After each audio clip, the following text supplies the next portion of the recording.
عليكم ورحمة الله وبركاته. ازيكم عاملين ايه؟ يا رب دايما تكونوا بخير. النهارده بقى غدانا، الجو حر، فانا قلت اعمل ايه؟ حاجة تحررنا اكتر. دي الأكلة الرسمية يا جماعة بعد المحشي والكشري. دي الأكلة الرسمية. ده رز حبة وحبة. بصوا بقى المنظر، رز حبة وحبة. انا لسه ما قلبتوش. قربي كده مني. بصوا يا جماعة بقى، مش عايزة اقول لكم الريحة. ومفلفل اهو ما شاء الله. طول عمري بعمله ايه؟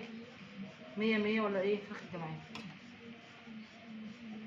ده الرز المصري الاصيل قبل اختراع الشعريه.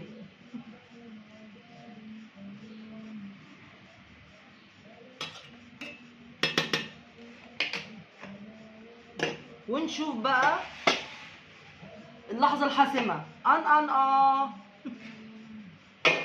صينيه بطاطس بالفراخ. بصوا يا جماعه بقى البطاطس دايبه ازاي. قربي كده، مش عارفه اطلع ايه. بسم الله.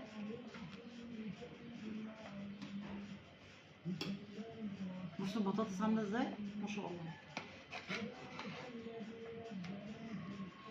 انا بديها الاول نص سوا على على النار من فوق، وبعد كده ايه، تعالي بقى هنا كده، وبعدين بحطها ايه في الفرن، وبعد الفرن بروح جايباها ايه على الشوايه. بألف هنا وشفا، وكل سنه وانتم طيبين، واشوفكم ان شاء الله في فيديو جديد. والسلام عليكم ورحمه الله وبركاته.